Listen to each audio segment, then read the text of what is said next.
This is a Vector W8, and it is, quite simply, the single craziest supercar ever made. That's a bold claim because there are a lot of crazy supercars, but this one wins the all-time craziest. Today I'm going to review the Vector W8 and explain why.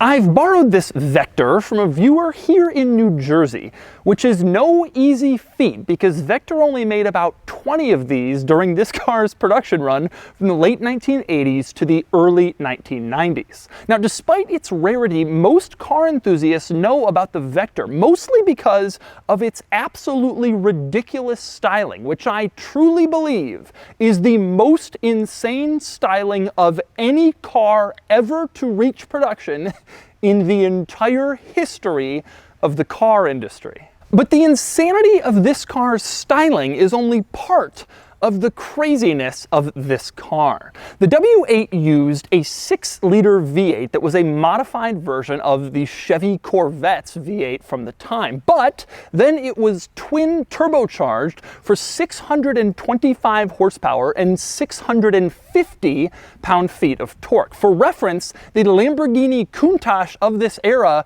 was only making about 450 horsepower. Now, interestingly, Vector mated this monster engine to a General Motors 3-speed Hydra-Matic automatic transmission that had also been used in motorhomes and RVs in the 1970s. I'm not kidding. Then there was the company itself. Vector wasn't supposed to be an automotive company, but instead rather an aeromotive company, because founder Jerry Weigert wanted the car to be sort of a fusing of automobile and jet airplane. And I don't just mean that in terms of styling. There's more to it than that. You'll see what I mean in a few minutes. Weigert also wanted Vector to be sort of the American supercar, America's answer to Ferrari and Lamborghini, but Vector always struggled to be a viable company. As an example, the M12, which was built after this, the successor to the W8, used a Lamborghini V12, but Vector had trouble paying Lamborghini for the engines, and so at one point, Vector actually offered one of these to Lamborghini as payment for M12 engines, which Lamborghini accepted. There was also a hostile takeover attempt of Vector from a company in Indonesia, which Jerry Weigert successfully sued to stop from happening. But back to the W8. Now, at the time this car came out, Vector said it would do 0 to 60 in 3.9 seconds, and it could hit a top speed of 240 miles per hour. But magazine tests from the time said 0 to 60 was more like 4.2 seconds, and the top speed was probably around 210 to 220 miles per hour. Now, that's still an incredible figure, and it would have made this the fastest production car in the world at the time it was on sale, but nobody ever tested it. Now, the sticker price when this car was tested by magazines 30 years ago was around $285,000, which translates to about $600,000 in today's money. And yes, Vector only made 20 of these for the entire world, which makes this one of the rarest cars I have ever tested. And today, I'm going to review it. First, I'm going to take you on a tour of the W8, and I'm going to show you all of its many quirks and features. Then I'm going to get it out on the road and drive it, and then I'm going to give it a Doug score. And for more of my thoughts on the W8, click the link below to visit autotrader.com/oversteer, where I've also rounded up a list of some other crazy 1980s sports cars currently listed for sale on AutoTrader.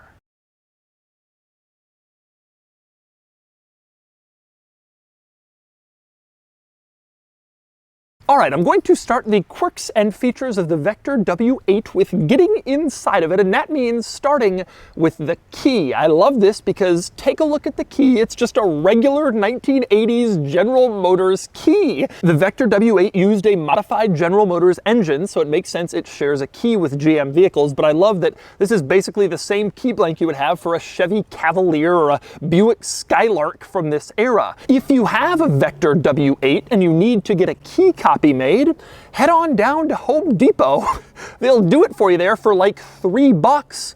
and then you can get into your 1 of 20 supercar. But anyway, once you have your Vector W8 unlocked, next up is getting in, which is actually a little bit complicated because you walk up to the door handle and you see like 2 little strips and nowhere to insert your hand. Well, it turns out you put your hand in the lower of the 2 strips and then pull up on the upper of the 2 strips. That's just like a normal door handle. And when you do that, then the door opens up. You have this very cool scissor door, as if you needed to make any more of a statement when pulling up somewhere than the styling of this car was already making. Now, next up, before I climb inside this car, I want to discuss one other interesting thing, and that would be the door latch. This car doesn't have a typical door latch like most cars, but instead you have this like metal piece that has a cylinder inside it, and the door is supposed to line up with that piece in order to lock and stay closed. Now, after 30 years, you would think these things would kind of get askew and there'd be a problem lining up the door,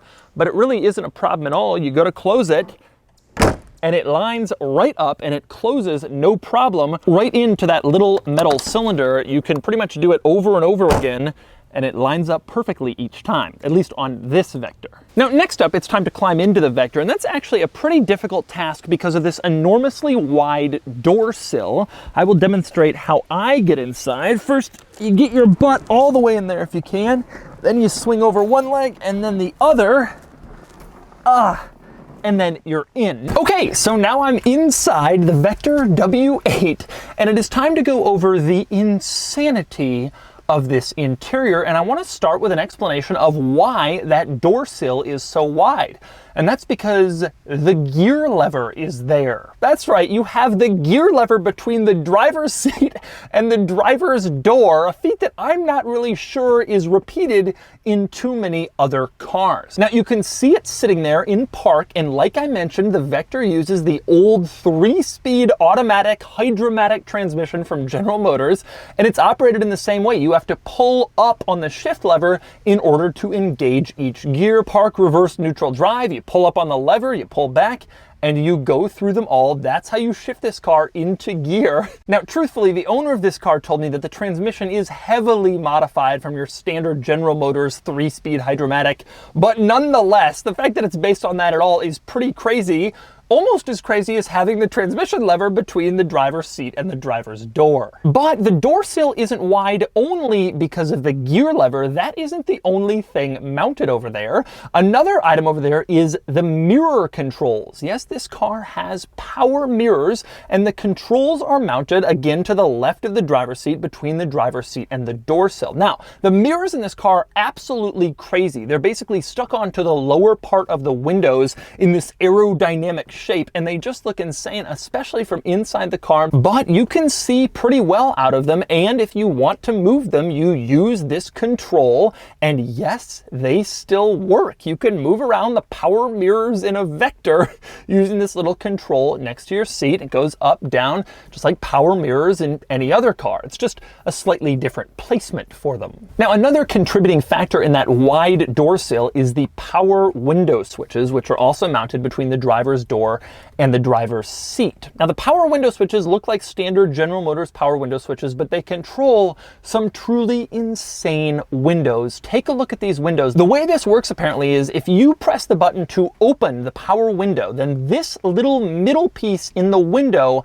actually automatically retracts backwards in order to open up. It doesn't go down, it pulls backwards. Now, the reason I'm not demonstrating this for you, this is the one thing the owner of the car told me not to touch. He said everything else is fair game, but he's very worried that these might break, and obviously no replacement crazy middle Vector power window will ever exist again. Now, if you look closely at these windows, you can see the little seal that goes around the middle power bit that opens, and you can also see this little conduit running to the window that obviously contains the wires that open it up. Now, another interesting item over on the left between the driver's seat and the door, you have the ashtray and the cigarette lighter. You can open that up, and that's how you light your cigarette and where you put your ashes in the Vector. You also have a parking brake over here, but it's not just a regular parking brake, it's a very bizarre one. That's because it looks like a fairly normal parking brake until it curves. In order to conform to the space that it has to fit in, this parking brake is half normal in the boot area, and then half like tilted at a 45-degree angle on the handle area, which is so weird.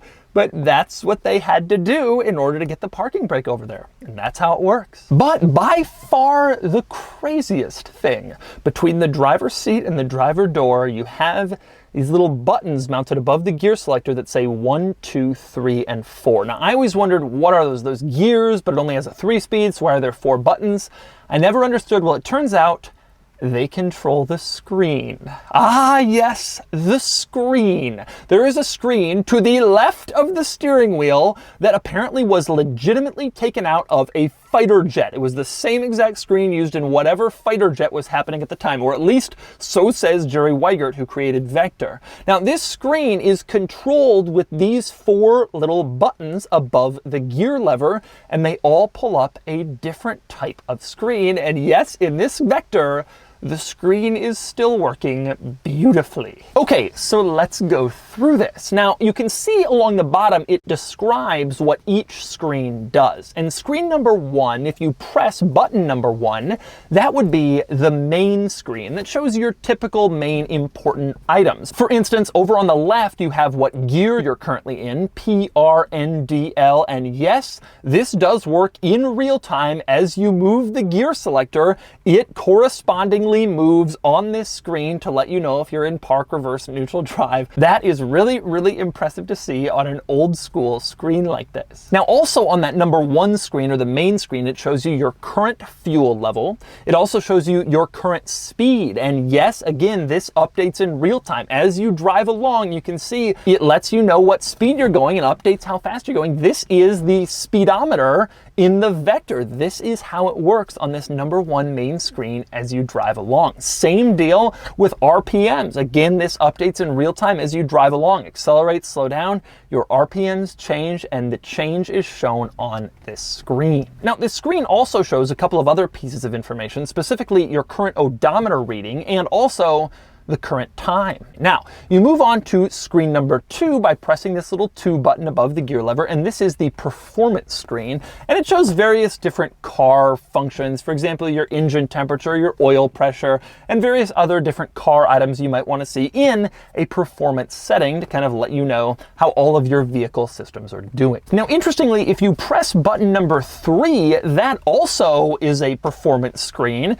It shows a couple of transmission items like transmission temperature. It also shows battery voltage. Again, always updated in real time, so you know exactly what's going on with your Vector on that screen. And finally, if you press button number 4, that pulls up a screen that Vector calls your chassis screen. Although that is a fairly optimistic description, because what it actually shows is like this side profile picture of your Vector, and then it lets you know if anything is open, like your engine cover, your cargo area cover, or your door. And yes, again, it updates in real time. You can see if I close the door, then it shows on the screen that the door has been closed. And again, if I open the door, it shows on the screen that the door has been opened, updating the screen in real time. That is just one of the coolest things to see. And next up, speaking of opening things, and specifically opening the door in the Vector, here's how you do it. You reach over to the door panel, and there's a little door latch. You pull on that and then kind of push it up, and the door will do the rest.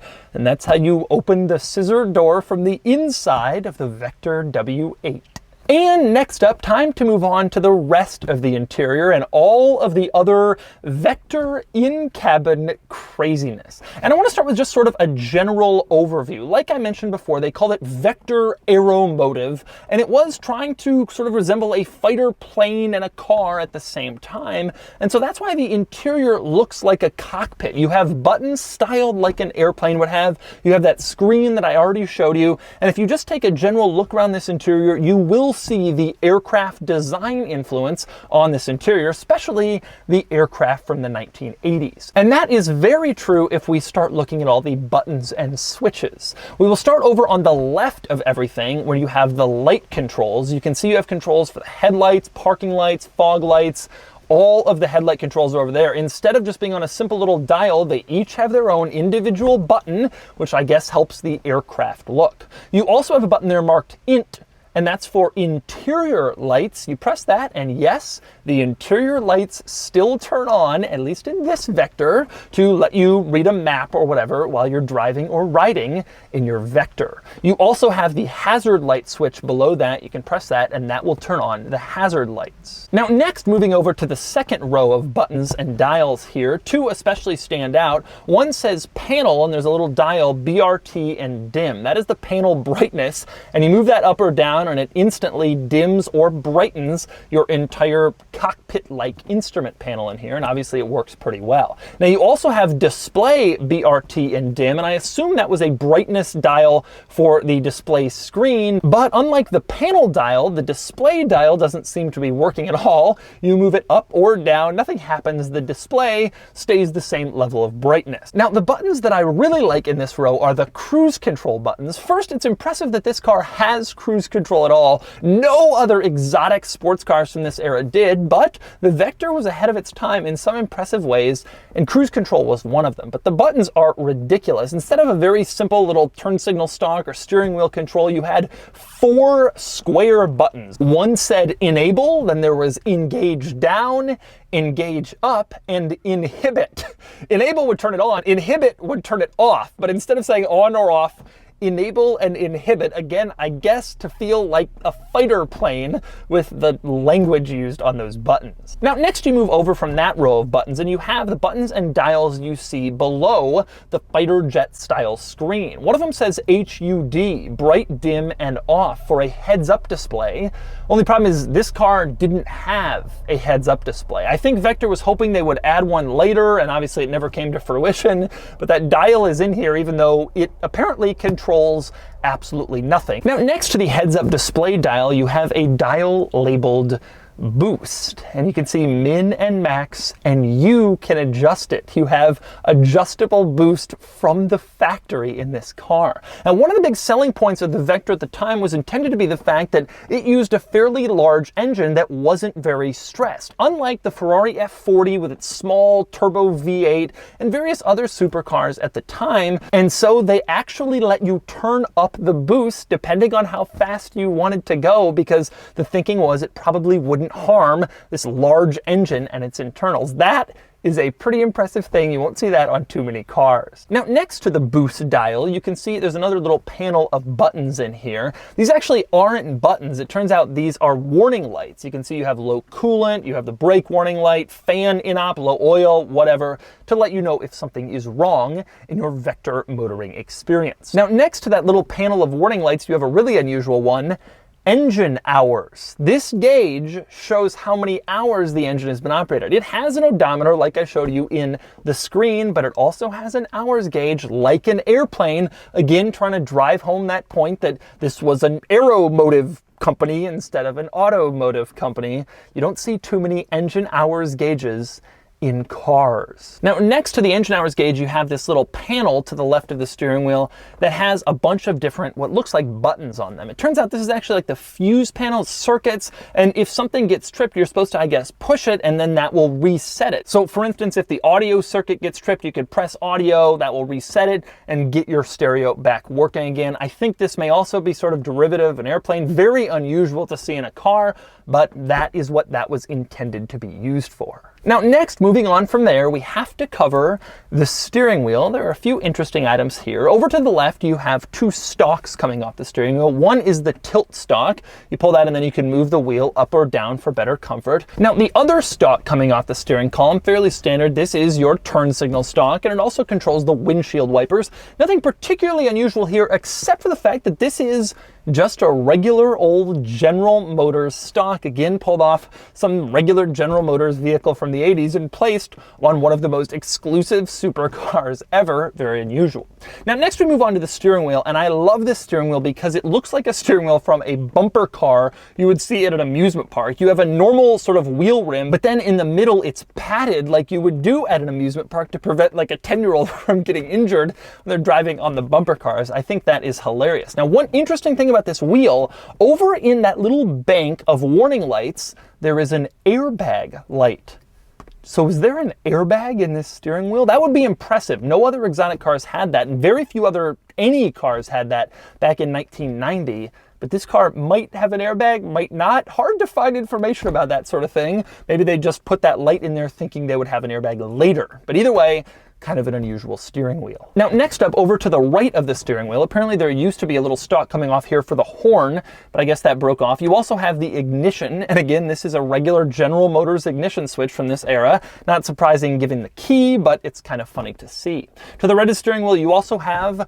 a compass, which is a little bit unusual, especially to see a compass like this instead of a digital display like modern cars have. But again, this is the airplane thing, once again in this interior, just trying to prove how aircraft focused the Vector was. Now, next to the compass, you have the stereo, which is actually kind of impressive. Obviously, there are a ton of buttons on here, but it's just a regular Sony head unit. The impressive part is it's for a CD changer. Most cars in 1990 didn't have a CD player. This thing had a 10-disc CD changer, and that CD changer was over on the passenger side of the dashboard. You could just load CDs in right there, as opposed to going into the trunk like a lot of cars from this era. Now, the drawback, of course, was that meant there was no passenger airbag. Instead, you got entertainment and music, which I guess was a trade-off that people were making back when this car came out. Now, next up, below the stereo head unit and controls, you can see there's a little area for climate controls. This car has air conditioning in this little panel with buttons,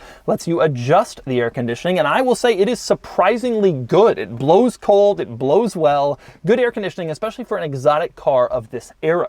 Now, if you turn on the air conditioning, it blows through 4 separate climate vents, which are kind of small. There's one on the driver's side A-pillar, there's 2 in the middle next to the climate controls, and then there's another one on the passenger side A-pillar. They're these small little vents, but you can move them around. There's sort of these little circles and position the air wherever you want, and you can change the climate controls using this little climate control panel, and that's how the AC and heat comes out in the Vector. Now, speaking of the climate controls and that climate vent over on the passenger side, let's discuss some of the other interesting occurrences over on the passenger side of the Vector. One is the fact that the passenger had their own ashtray and cigarette lighter. So in this tiny little car, in this tiny little cabin, you had 2 ashtrays and 2 cigarette lighters so that driver and passenger didn't have to share.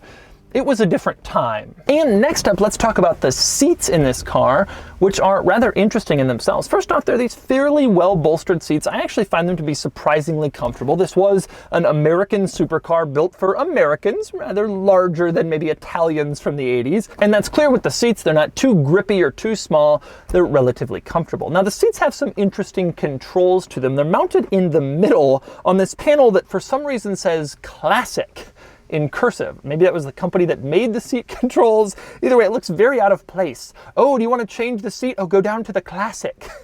And that's how you can do it. Now, this little Classic panel has several different controls, one of which is to turn on the heated seats. This car has heated seats, driver and passenger, which would have been very forward for a 1990 supercar. But this car also has 5 other buttons and switches on this little panel. One of the switches moves the seat back automatically. You press the switch and the seat goes backward and forward depending on how you press. Another one is the lumbar support. Again, you press that little switch and the lumbar will sort of inflate to give you more support, or press it the other direction and it will deflate. And then finally you have these 3 black square buttons. These are unlabeled. Initially I thought it was seat memory, but that is not the case. Instead, if you press them, it does like little things. Maybe it changes the bolsters a little bit or the backrest or something, but it has small effects on the seating position itself. Now, one interesting thing, these seats are manual forward and back. So despite all of these power controls and the fact that they're heated, you still had to pull a lever and throw your weight if you actually wanted to move the seats forward or backward. For some reason, they cheaped out in that one particular area. Now, next up, another interesting item in this interior is the fact there is no center console or center divider between the driver and passenger seat. It's just one sort of open cockpit cabin area. The weirdest thing that results from this is the fact that the driver and passenger share a footwell area. There's only one, and that means the passenger has access to the pedals over on the driver's side. So if the passenger places their foot in the wrong place, they might accidentally hit the accelerator pedal or even the brake if they go far enough. Very, very unusual. You never see that, but that's how it is in the Vector. And another interesting item in the Vector, that would be the seat belts. This car uses General Motors seat belts, not much of a surprise, but the buckle of General Motors seat belts from this area said GM on it. Vector couldn't have that, so instead they placed this little red square on top of the GM logo. I bet if you peeled that back, it would say GM on this seat belt, but instead putting that red square there gives it the appearance of a traditional seatbelt eject button. Now, another interesting item in this interior, the fact that there's no center console means that there's no center console storage, but this car does have a glove box, which is surprising for exotic cars of this era. Interestingly, it is fairly large. And two other interesting interior items, this time on the ceiling. One is the fact that, as you can see, you have a large glass sunroof here. This is a pop-out sunroof panel. There's no cover for it, so you were just left to kind of roast in the sun if you wanted to drive this. Fortunately, like I mentioned, there is very good air conditioning, but all the Vectors came this way with the pop-out sunroof panel. You also have a regular old interior rear view mirror here, although if you look into it, you can see the visibility not so good. The rear window is really small and you can't see much back there, but you do have a mirror. Now, if you're wondering why visibility to the back was so bad, the answer is because it looks like this. This is the rear end design of this car, and it is truly the craziest thing you will ever see. If you get up behind one of these in traffic, you will really wonder if you're looking at a spaceship that has just landed. You have all of these horizontal lines going across the back of the car like only an 80s car could possibly have. The rear window is completely contained within these top three lines, and then you have these horizontal lines on the engine compartment, on the spoiler, and then there's another set of horizontal lines in the very far back over the rear lights. Now you can see when the car is turned on, this is where the brake lights are located. They're sort of around these little horizontal lines in the back. And when you turn on the turn signals in this car, you can see the brake lights become the turn signals in back. Here's this car with the hazard lights on, and you can clearly see the brake lights have become the rear turn signals. They're not a separate turn signal unit in the back. But this is your general rear overview of the Vector W8 with these unbelievable horizontal lines in back. But before I move on from the back of the Vector, there's a couple of other interesting things I want to mention. One of which is right here. You have this rear grille, and mounted on it is the words twin turbo. Doesn't say Vector, doesn't say W8, just twin turbo, and it isn't centered. It's on a panel in the center, but twin turbo is kind of over off to the side for some unusual reason. Now below that you have the reverse lights, these little white lights on either side. They come on obviously when the car is in reverse, and those are the reverse lights in the Vector W8. Probably my favorite thing back here, aside from the craziness and the overall styling, is the license plate, which was clearly an afterthought. They had obviously designed this car, and then somebody was like, you know, you gotta put a license plate on here, and they're like, oh crap. So the license plate is stuck off in the corner over by the exhaust. Just ridiculous to stick it over there, clearly indicating that it was not part of the original design process for this car. Now next up, moving on to the side of the W8, there are quite a few interesting items worth noting over here. I want to start with opening the stuff back here. There are two latches located in the door jamb on the driver's side. You can see there's one on the top, one on the bottom. There's a little keyhole. You can lock them both if you want. Now, if you pull on the lower of the two latches, that pops open the engine cover. You pull it, and then the cover opens up automatically, which is actually pretty nice, because then you don't have to go back there and unlatch anything while it's hot and running if there's some problem. And if you look in here, you can see the engine. Like I mentioned, a General Motors V8 modified to 6 liters and with 2 turbochargers, and you can see how they've stuck it in here. This is a very impressive thing, although not quite as exotic looking as some of the other engines in exotic cars from this era, the Ferrari Testarossa, the Lamborghini Countach,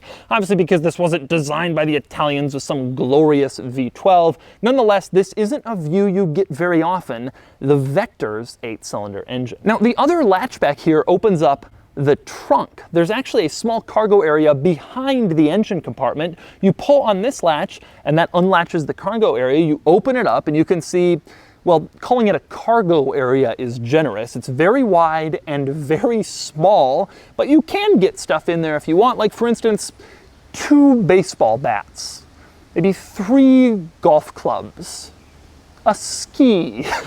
Now, next up, I want to move on to some other interesting items on the side of the Vector. I mentioned earlier that in back, there's no badging except for that twin turbo badge. Interestingly, it's the same deal in front. This car has no badge on its nose to let you know what it is, unlike basically every other car ever. The only real badging on the outside of this car is below the doors. It has this huge badge that says Vector W8 Twin Turbo. It is absolutely massive. I guess it makes up for the fact that there are no other emblems anywhere else on the car. You have one on the driver's side and one over on the passenger side. This is just one of the coolest car badges in the industry. I would love to just take this off and stick it up on my wall. I think that is so cool, and someone should put that back into production. But it is weird for a car that took a long time to get to market, a lot of hard work from the company that made it, that it doesn't have any other badges anywhere else. And next up, moving on to a couple of other interesting things on the side of the car. One is the fuel door, which works in kind of an unusual way. You pull out this little tab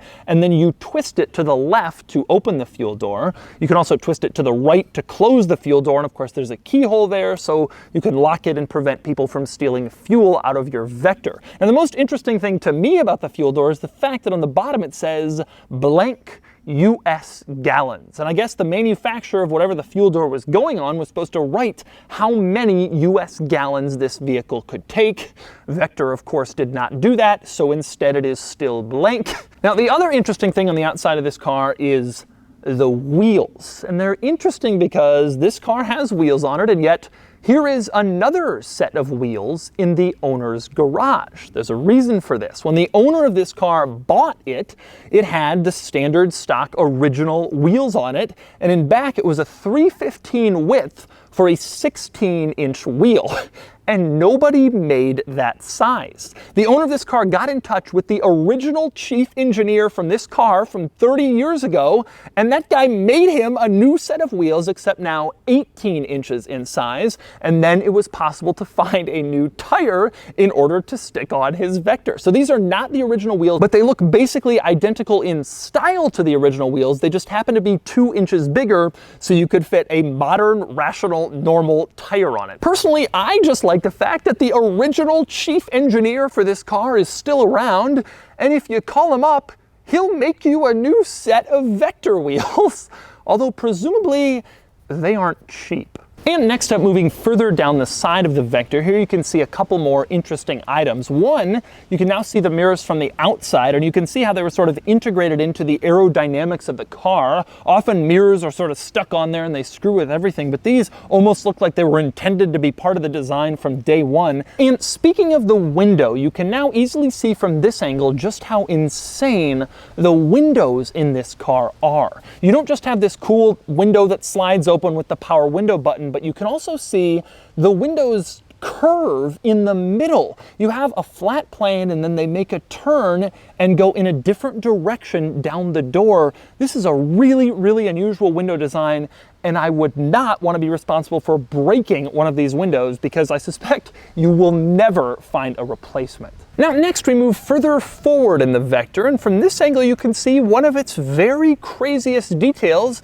I'm talking about the windshield wipers and the fact that there are 3 of them. This car has 1 windshield, 2 seats, 3 windshield wipers. You have 2 on the side by the A-pillar and 1 in the middle. Absolutely ridiculous. You will not see this on any other car. And if you've ever wanted to know how the 3 windshield wipers in the Vector operate, well, here you go.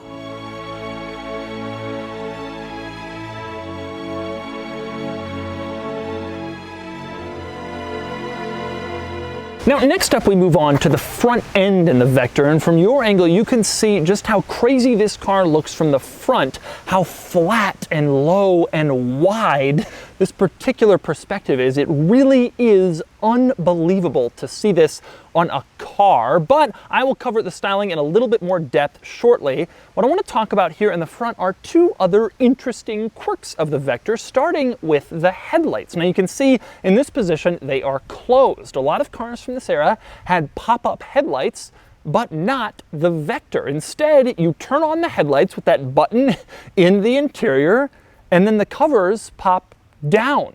Take a look at that again. You can see that the covers kind of go down into the body of the car, and then the lights are on, and that's how the pop-down headlights work in the Vector. Now, obviously, if you turn the headlights off, the opposite happens. The lights turn off, and then the covers kind of go back up and go back into this position where they're covering the headlights for a more aerodynamic look. Now, another interesting item in the front of the Vector is this panel here, which is unusually flimsy. All right, to open this panel, there's a little lever that you pull in the driver's footwell way down in there, and then it opens to this point. Then there's a little latch you pull here, and then you can kind of open this up.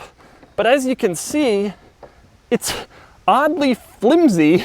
When I open it, it feels like it could pop off at any second. It's a very unusual thing because obviously this car was designed for high speeds and you would expect everything to be completely stuck down in place, but this panel certainly is not. More flimsy than you would think. Now, up front here you have two things. You have a fan, which a lot of exotic cars have for cooling obviously, and you have another storage compartment, which is actually pretty good. Most exotic cars that have a rear storage compartment figure, well, we've gone far enough, and they don't bother trying to integrate one into the front, but Vector did, and this is actually a pretty deep additional storage compartment for extra practicality. Now, once you've put your thing back here, you can close this flimsy panel once again, latch it down in place, and then you're good to go. And one other interesting item worth noting up front, again, lighting related. I already showed you the headlights, but you might be wondering, where exactly are the turn signals, since you clearly can't see them from your angle? The answer is they're under here, the furthest frontmost part of the car, sort of integrated into what I guess would be the bumper. That's where you have the turn signals. You can see with the hazard lights on, probably not the most visible turn signals in the world, but hey,